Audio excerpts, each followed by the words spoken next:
A 6-run rally carried the Mets to their first series victory in a while. Can the offense keep it up? We'll talk about that and more on today's show.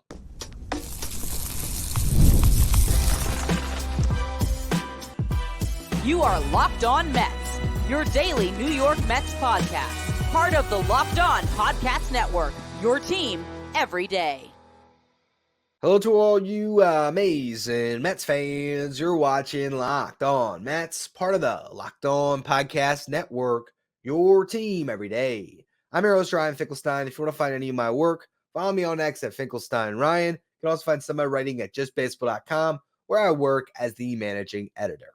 From brake parts to exhaust kits and beyond, eBay Motors has over 122 million parts to keep your ride or die alive with all the parts you need at the prices you want. It's easy to bring home that big win, so keep your ride or die alive at ebaymotors.com. Eligible items only. Exclusions apply. eBay's guaranteed fit is only available to U.S. customers. Well, I think I should start to criticize the Mets hitters a little more often. Jeff McNeil, Pete Alonso, they both got their own podcast this week where I ripped them, where I said these guys got to be better. And sure enough, they were better. So let's just rattle off a couple more grievances we can file here. Joey Wendell's horrible. Harrison Bader hasn't hit in a minute. Tyrone Taylor, you're not good. Francisco Lindor, Brandon Nimmo, do better. I'm just trying to throw some reverse jinxing out there because, man, when I talk down a guy like I did earlier in the season with DJ Stewart, they're due to bounce back in a big way, and I am for it. Make me look silly. If it means the Mets win baseball games, I am on board. And really, this game comes down to a fifth inning where the Mets piled up 6 runs. That was the difference in the game. We could talk about what happened before, what happened after, but that was the rally that gave the Mets this victory, and it was so welcome to see. I feel like it's been a minute since we've seen that type of a collective barrage, and it was, from the bottom of the lineup all the way through the top, and the hit around the entire lineup. You had Jeff McNeil and Tomas Nido lead things off in that 5th inning with base hits. The Mets were trailing 3-0 at that point as Jose Budo had a brutal first inning, gave up a leadoff homer, walked a batter, gives up a double. So he's sitting there with 1 run already in, 2nd and 3rd, nobody out, gives up a sac fly, eventually gets out of the inning, but not before he gives up an RBI single. So 3-0 Cardinals in the first. He ends up having some trouble in the 2nd inning as well, giving up the first 2 base runners, but he settled in nicely after that, kept the Cardinals off of the board beyond that first inning, got through 5, and gets a win thanks to this rally by the Mets in the 6th. So with 2 runners on, Brandon Nimmo comes up and once again has a huge home run, his 5th of the year, and again, it was just perfect. I talked about this on yesterday's show. Nimmo's perfect home run. If you play MLB The Show, you know what I'm talking about. It's where you time the ball up perfectly when it comes to, when it comes across the zone, and you hit it right on that sweet spot of the barrel for Nimmo. Ball that travels 440 feet dead center, 108 off the bat, launch angle of 27 degrees. You just can't hit a baseball better, and it's great to see him really get back into that power. If Nimmo starts to pop home runs again, he can be a 30 home run guy. I really believe it, and it's going to make this lineup so much better. So Nimmo takes the pressure off everybody, ties up the ball game. Starling Marte doubles. Francisco Lindor gets a base hit, and Marte just ends up on 3rd base after that hit, which put 2 runners on for Pete Alonso. And Alonso finally came through. RBI double drives them both in. DJ Stewart advanced Alonso with the ground out, and then JD Martinez comes through with a base hit to bring home Pete. And the Mets had their 6-run rally off of 7 hits. And actually, Jeff McNeil added an 8th one, if I'm not mistaken. Did I count all those right? You had 1, 2, 3, 4, 5, 6, 7. Yes, 8 hits in the inning. The last one didn't really contribute to the rally, but McNeil getting 2 hits in the same inning, man, started the game 3 for 3. So when I do a podcast and I rip a player and say, they got to do better, why aren't they hitting? They just are bound to start hitting. Pete Alonso, Jeff McNeil, I was 2 for 2 this week on ripping a player, and all of a sudden they come through in a big way. So it's good to see those guys have a solid offensive game. But it was not easy for the Mets to get the victory. Despite the 6-run inning, the rest of that game, it was tough because this bullpen is worn out. This is the 12th game in 12 days. They got one more left before they finally, mercifully, get an off day. And it was Cole Sulser first, who came out of the pen. He gave up a solo shot and ended up striking out 3 around it, but did give up a run. Sean Reed Foley had a rough night, got a ground up, and then gave up a hit and a walk, and Carlos Mendoza had a quick hook on him. They went to Jorge Lopez. Lopez gave up a hit that loaded the bases, but got a pop out off the bat of Nolan Arenado, which was huge. And then easy out, Paul Goldschmidt, who was just brutal. He struck out there in that big spot with the bases juiced. So that was a huge sigh of relief. The 8th inning came around. Reed Garrett worked around a leadoff single. There was a brutal play by Pete Alonso where you're sitting there with 1 out already. Ground ball hit to him. He was able to get the lead runner at second, but that ball came so close to hitting, I think it was Alec Burleson, on the back, and that would have put 2 runners on. You'd be 1 out shy. And the way this bullpen's taxed, every out is so valuable because all these pitchers only have so many bullets in their arm. For Garrett, luckily he got that second out there, ends up striking out the next batter, 2 strikeouts in the inning.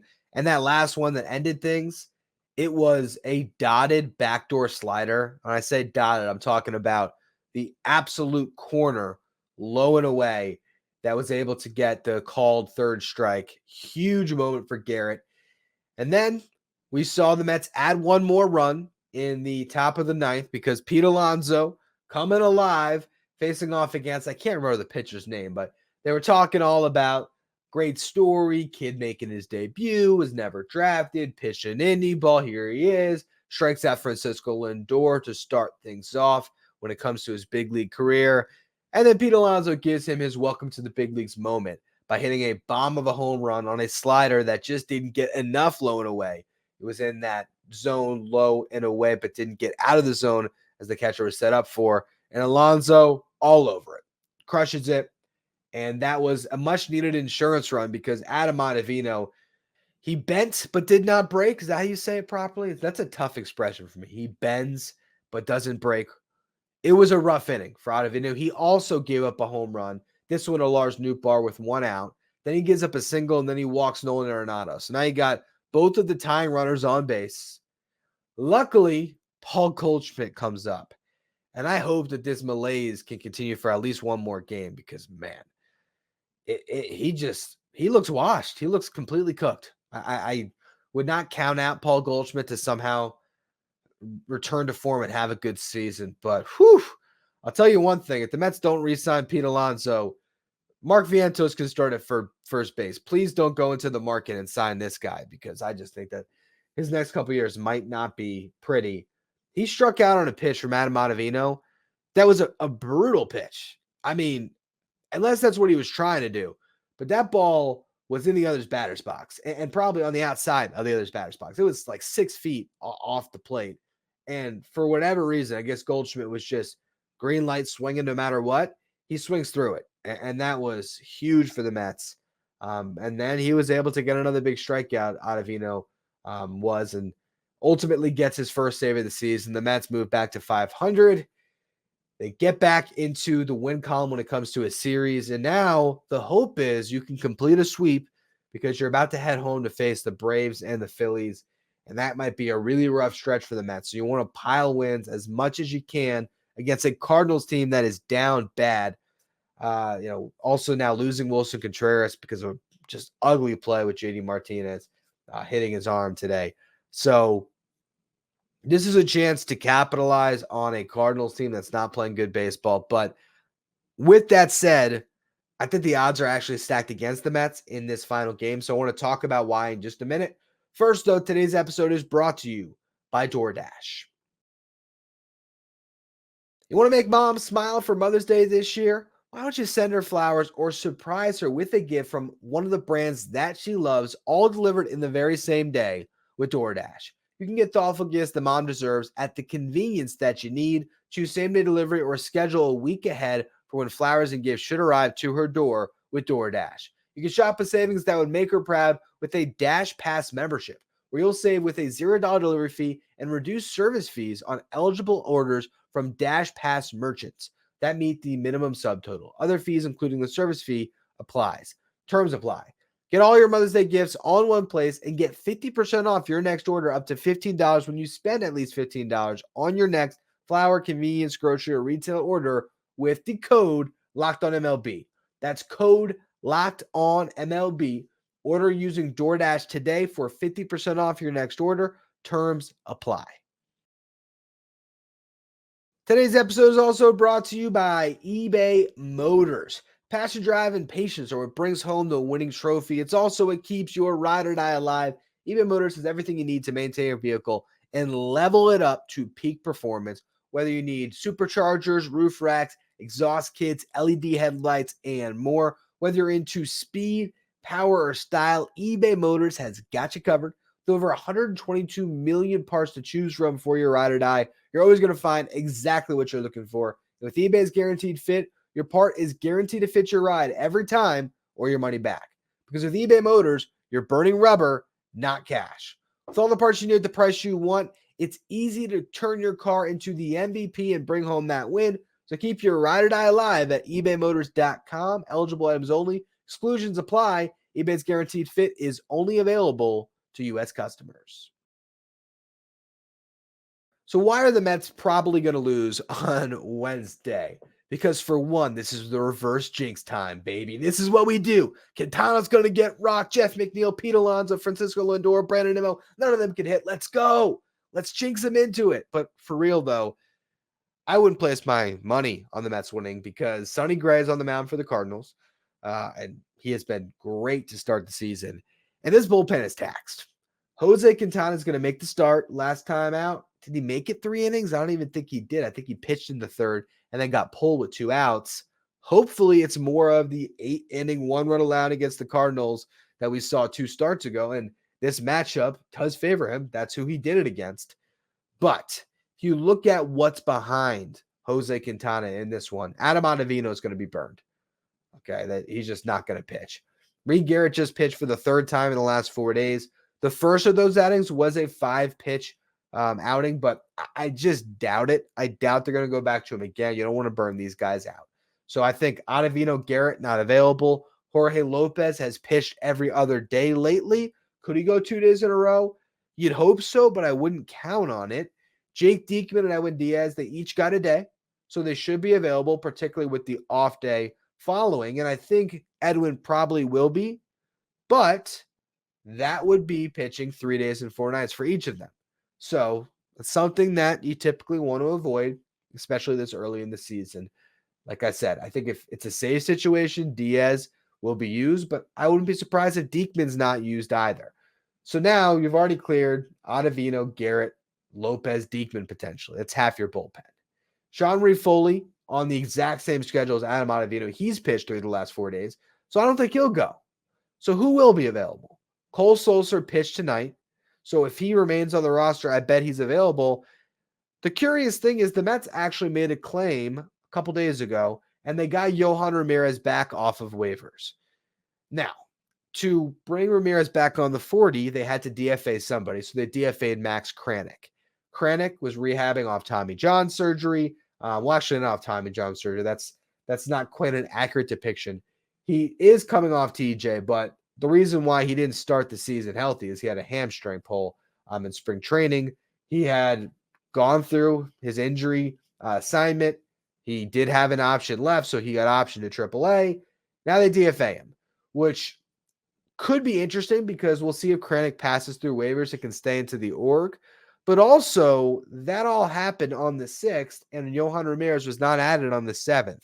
So I wonder if there's some grace period I'm not aware of where you have 24 hours to officially add a player to the active roster. And maybe the Mets were taking this opportunity to manipulate some rules, right? Maybe they knew Kranick was going to be a guy that would have to get off the roster when you needed Kodai Senga and David Peterson added back off the 60-day IL. So, little creative bookkeeping here. Yeah, Yohan Ramirez, so you'd have him for the final game of this series. And then you could potentially DFA him whenever you need Tyler McGill, and you insert him back into what could be a 6-man rotation. So it's interesting how the Mets have maneuvered things. I don't know what's going to happen there. I would assume Yohan Ramirez has to be added, which would mean that Cole Sulser likely would be the guy that gets sent down because he still has options. You could also get rid of Sean Reed-Foley, but he's pitched pretty well, and you'd have to DFA him. So if I had to guess, Yohan Ramirez is in the bullpen as a long man, but you also have Adrian Hauser. Adrian Hauser could have started this game if you wanted to go to a 6-man rotation. So I bet the plan is go to Jose Quintana to start and have Hauser piggyback him. If Quintana goes 5, I would not be surprised at all if we see Hauser in the 6th inning. And if it goes well, maybe he gets you through the 6th, the 7th, potentially the 8th. I don't know. I think the Mets would love to get length out of Hauser, and the lineup can help them. The problem, you're going up against Sonny Gray.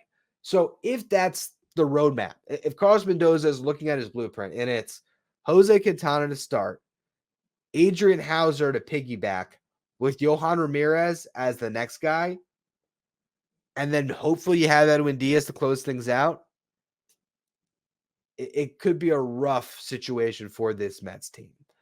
I'll also note that this being a series they already won might be sort of a punt game.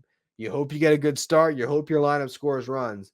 But overall, protecting the health of your bullpen, the ability to give all of those guys 2 days before you face the Braves, I could even see them prioritizing that with Edwin Diaz. It might just be Quintana, Hauser, and that's sort of it. I mean, I could see them going that route. So we'll see. You want to stack victories. If you're in position to win, I say go out and try to grab it.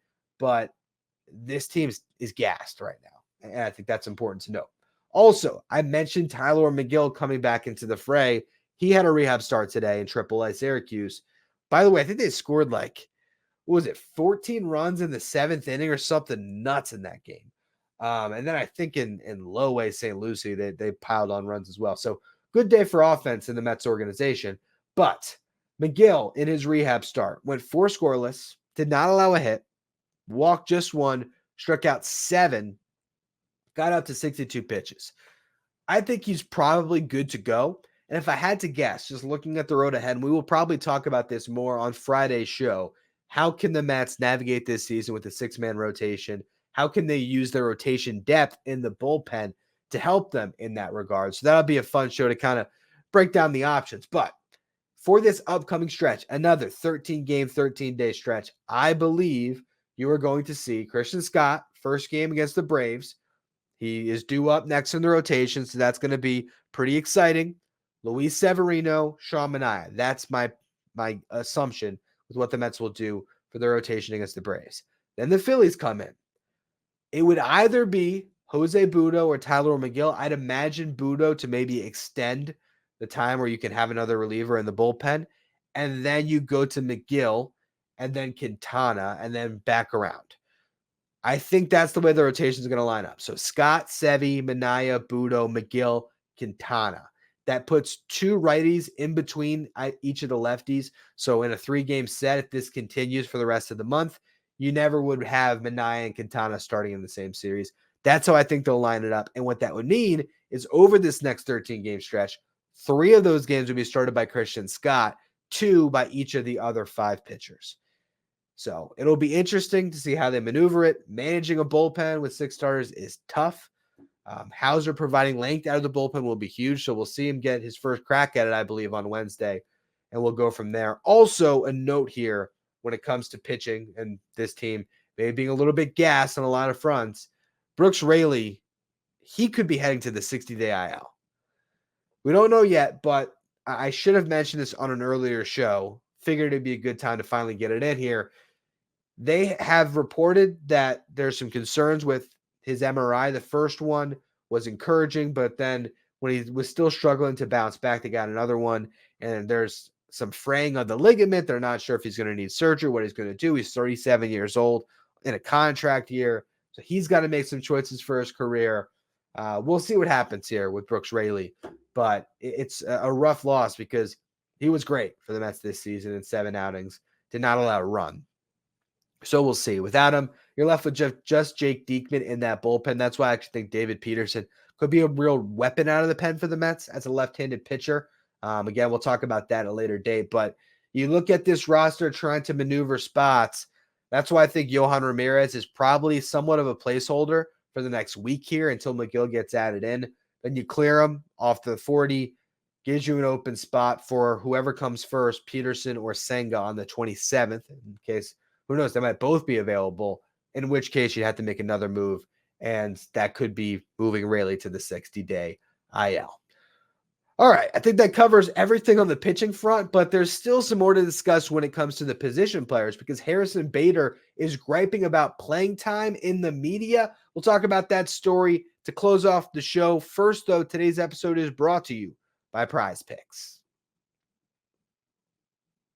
Prize Picks is America's #1 fantasy sports app with more than 3 million members. It is the easiest and most exciting way to get in on the action while you watch your favorite sports and players. You just pick more or less on 2 or more player stats and watch the winnings roll in. For your favorite players on the diamond, you can look at strikeouts, RBIs, first inning runs. Take your pick more or less, then add them to your Prize Pick entry today. You also can look at the NBA playoffs, the NHL playoffs. Maybe you want to pick more on a hockey player for goals scored, and maybe you want to pick more on Jalen Brunson's points in the next Knicks playoff game while looking and maybe adding Pete Alonso or Jeff McNeil to your entry. You can go across sports with quick withdrawals, easy gameplay, and an enormous selection of players and stat types, which is what makes Prize Picks the #1 fantasy sports app. Prize Picks also offers weekly promotions and special offers for the biggest moments in sports. If you want to play today, download the app. Use the code LOCKEDONMLB for a first deposit match up to $100. Again, download the Prize Picks app today. Use the code LOCKEDONMLB for a first deposit match up to $100. Pick more, pick less. It's that easy with Prize Picks. Since Jeff McNeil made me eat my words in today's game, we're going to run a very fun giveaway for our Locked On Mets insiders that I want to tell you all about. So I got this signed photo of Jeff McNeil. I have a bigger one actually on my back wall that I'm going to hang on to. But I got this one to give away on Jeff. And here's what we're going to do. If you're a Locked On Mets insider, so if you're part of our texting service where you get updates from me anytime something breaks on the Mets, you can ask me questions anytime. You get the lineup texted to your phone each day, and you get part in these giveaways. What I'm going to do is I will send you all a text today, and you're going to respond, and here's what the question's going to be. How many hits will Jeff McNeil get over the upcoming homestand? 5 games. How many hits will McNeil get? When it comes to the entries, the first text at whatever number will be the number that will get it if he ultimately lands wherever it is. But you can guess whatever you want. You could say no hits on the 5-game homestand. You could say 4 hits, 7 hits, 9 hits, whatever you think. And whoever guesses right is going to get that signed photo of Jeff McNeil. So if you want to be a Locked On Mets insider to be part of the giveaway, there's a 2-week free trial, I believe. You can find the link in the episode description or go to subtext.com/LockedOnMets. Now, let's talk about the news on Harrison Bader, who complained to Mike Puma in the New York Post about his playing time. Harrison Bader is probably looking at his numbers saying, man, I'm hitting over 300 the past week. I'm hitting 280 on the year. I got speed. I bring defense. Why am I not the everyday starting center fielder for the New York Mets? When you compare my career to DJ Stewart's and Tyrone Taylor's, why are these guys playing over me? But to say that, and he didn't say it in as many words, and I will say if you read the quotes, they aren't horrible. He says that he's frustrated. Let me actually pull up the article so I'm not misrepresenting Harrison Bader. Again, it was written by Mike Puma in the New York Post. And let's find it here so I can read the exact quotes. Because it says he's bothered by reduced role with the Mets. So let's pull up some of the quotes here. He said, quote, I don't handle it well, I can tell you that. But I certainly don't let it affect the way that I prepare, the way that I keep focused when I do get an opportunity to go in there and play. Even if it's later in the game, if anything, it lights more of a fire under my ass. I'm bothered by it for sure, but I respect what they view as giving us an opportunity to win. At the same time, whether my name is in there or not, I prepare every single day of the season. So if you really look at the full picture, it's not as bad of a quote as it seems on the surface. How Mike Puma got the story, though, is what's interesting to me. Was this just before the game on Tuesday night, Puma's in the locker room and he gets a moment with Bader and he asks him, 2 nights in a row, you're not in the starting lineup. How do you feel about it? And he kind of goes off. That's what I would imagine happen. I don't think that Harrison Bader is seeking Mike Puma to air his grievance. And then I believe I heard Puma in the scrum, if you even call it a scrum when they're on the road, with Carlos Mendoza asking him about the question. I mean, the story got published at 7:46. So how it comes together is important. That's what I would imagine happened. And Mendoza basically said, which I think is also quoted in the article. So let me actually see if I can find what Mendoza said about it. He said it's certainly a challenge. Oh, this is Beatty. Certainly a challenge, not what I expected, but that is what life is about. But adjustability is availability. That is what I was always taught. So I'm just staying in the pocket, waiting for any given opportunity to do something good for my teammates. So again, ultimately, the quotes aren't horrible, but it was a little surprising to see it. And here's what Mendoza said later in the piece. It said, Bader's a huge part of this team as a center fielder, but you can make a case for a lot of those guys, Taylor and trying to get Stewart in there. So it's more matchup related. That's where we're at. We've still got a long way to go. That's some conversations I'm having with them. I know they're not happy about it because they all want to play. It's not that Bader is doing anything. You can make case for all three of them. It's good to have that healthy competition because at the end of the day, I'm using all 26 guys on the roster. So I will say that moving forward, it's going to be an interesting thing to follow. Harrison Bader wants to be in there, and defensively, he's the best fit. If you look at the playing time split over the last week here, Bader's gotten 19 plate appearances. DJ Stewart has gotten 16. Taylor's gotten 8. So he's gotten the most playing time out of those three. He is hitting pretty well.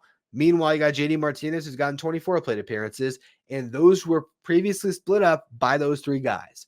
So instead of having 19 plate appearances, Harrison Bader would have probably had 27, and DJ Stewart would have had 24, and Tyrone Taylor would have had 16, and they all were getting work.